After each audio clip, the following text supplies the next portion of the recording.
put your hands together for Henry VIII!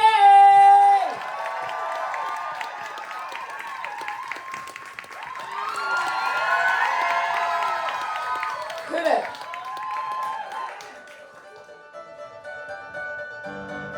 Oh yeah, whack that backing track up. Get that shit nice and loud. Oh yeah.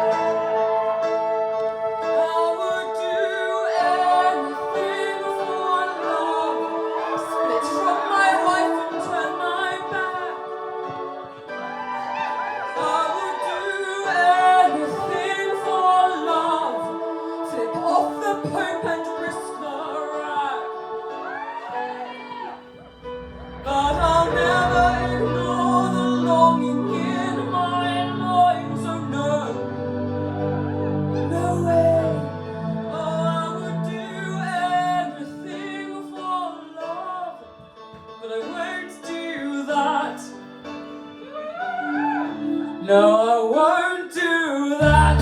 Well, good evening, Oxford. Please give up for me, your king, Henry. Yeah, some days it gets up easy. Yeah, some days it gets real hard. Some days I don't come at all, and these other days I make no ends. And some loves they feel like fire, and others are cold like ice. Nothing at all, so I go away and have affairs. And maybe it's crazy, oh it's crazy and it's true. I need women to save me, else my balls they will turn blue. As long as my heart is burning, as long as my loins are yearning, as long as women want to form a feud, you better believe that I would do anything for love. Order her from overseas. I would do anything for love.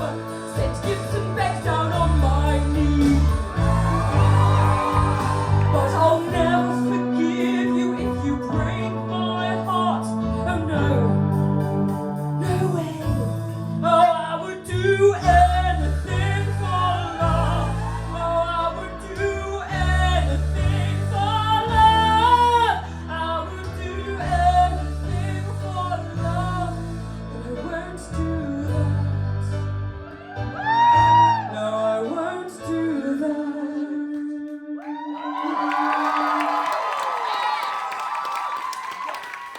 Thank you.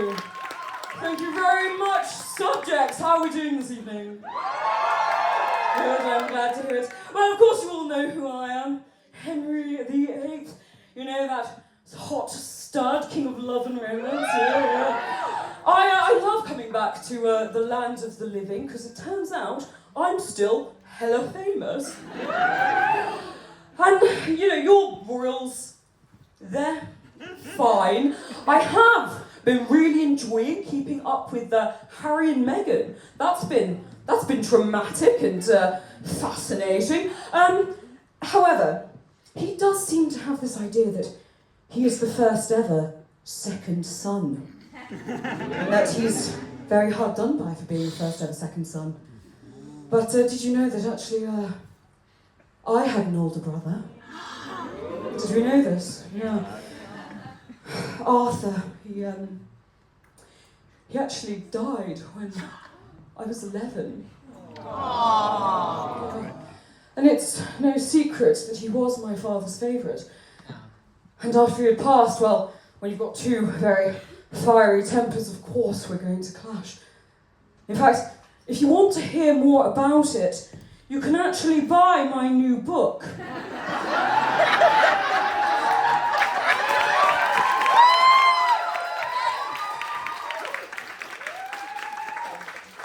So even with all the drama that the modern royals cause, I would say that if we had tabloids in 1533, I would have been way more popular. Could have even started a podcast. Because I feel as though there aren't enough straight white male voices in the podcasting world. I really think I could add something. Yeah, hit it. Hello and welcome to Alpha, the ultimate podcast for all things male. Today we have a very special guest. It's the king himself, Hazza 8. Today we are going to be talking to Henry about his new book, Spare, and we'll be delving deep into the intense pain that we males feel when we think about our dads. But first, a word from our sponsor, Hello Feast. Is Hello Feast a complete waste of money? Absolutely not. In the beginning, I was doubtful too, until I realized that I'm a hungry peasant who can't afford food anyway. Doesn't seem to matter what I do. I was always number 2. But then my brother died. I became the only son and heir. No longer just the spare. But my father was so sad. He wished that he was not my dad. 'Cause I'm just hen. Anywhere else I'd be a 10. Is it my destiny to live and die a life of fragility? I'm just hen. When I am smart, he condescends. What will it take for him to see the king in his offspring and fight for me?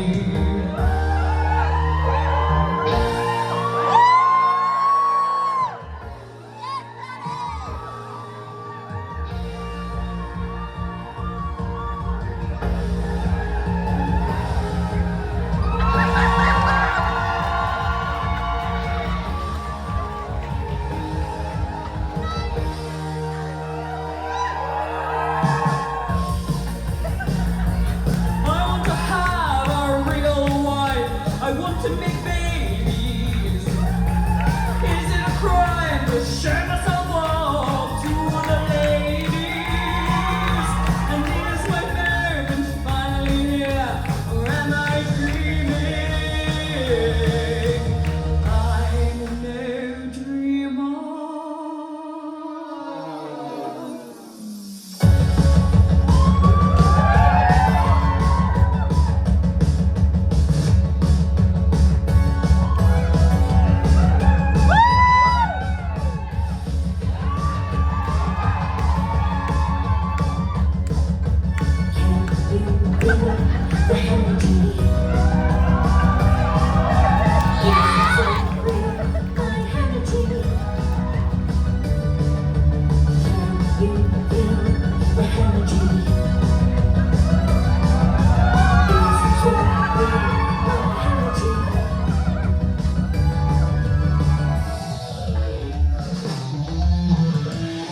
I'm just hen.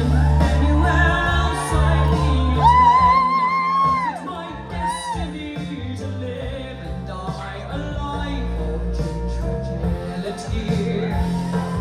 I'm just hen. When I am smart, he condescends. What will it take for him to see the king in his offspring and fight for me? I'm just hen and I am fit, and I've got a brain with wit. So hey, check me out, yeah, I'm just hen. My name's Hen and I'm sublime. So girls form an ordered line. So hey, well check me out, yeah, I'm just hen. Baby, I'm just hen.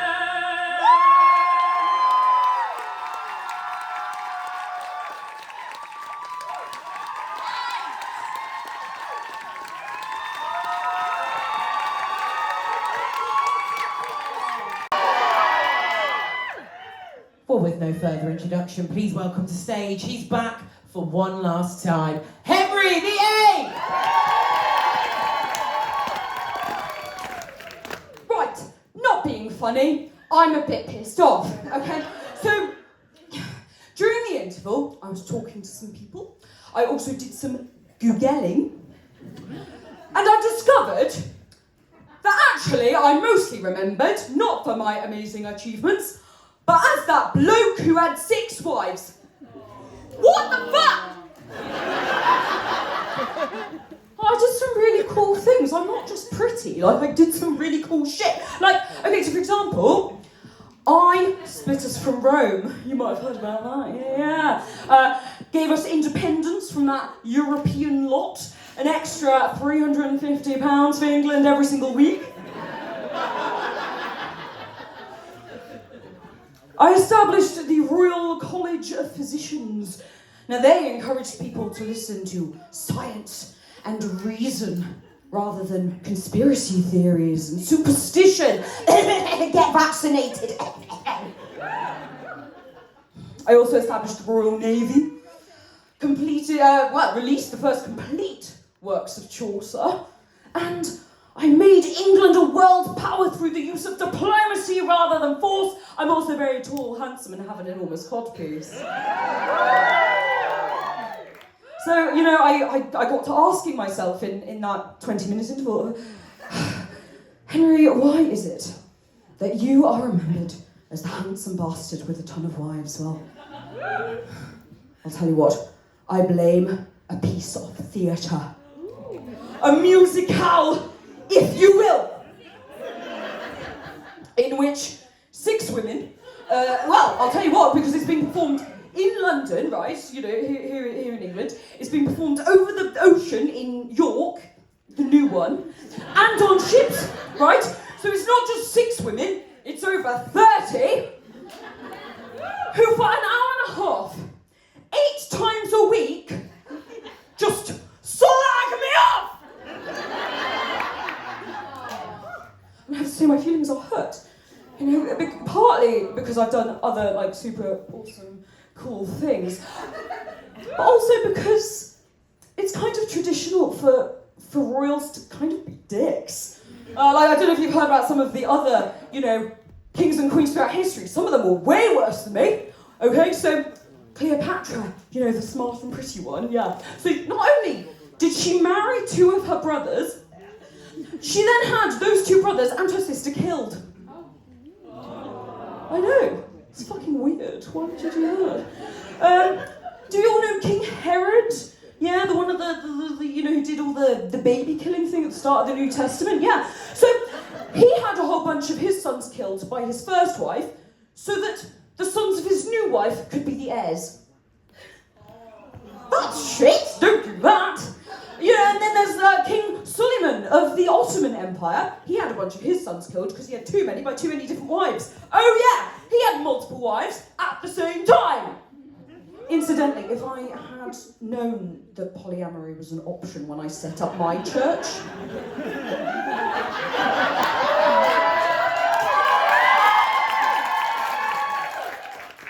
I really could have solved a lot of problems. But my point is that I have been mistreated. Mistreated by the history books for too long. So in that 20-minute interval, I actually, I wrote a letter to the historians of today. Thank you very much.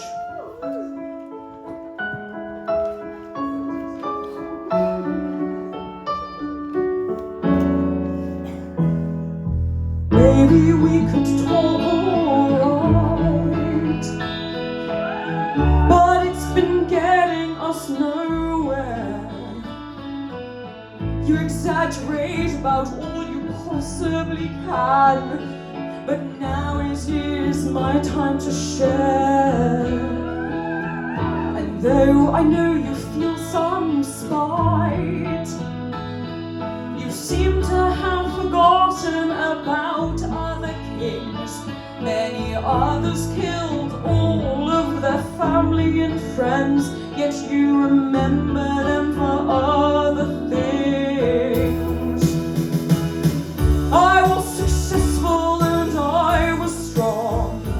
I tried to make my world a better place. I know that sometimes I may have been wrong, but to write a whole show just to slag me seem like I'm this massive douche. Means all I can do is keep on telling you divorce too. One died, it's true, and the last one outlived me, which just seems a bit rude. Now don't be mad, 'cause 2 out of 6 ain't bad. Now don't be mad, 'cause 2 out of 6 ain't bad. The kings and queens of history were all massive dicks, ruling over masses with their iron fists. I know you want to make a villain from this handsome stud, but I'm really just a man, a human, but it happens that he has blue blood. I can't lie, I can't tell you that I'm something I'm not. No matter how I try, I'll never be able to become someone who ignores all the treasonous plots. There was only one wife that I had truly loved, and that was in 1536. And though she gave me Edward, that's my son and heir, she very promptly died. The feelings were mixed, but I remember how she left me on that tragic night. But I had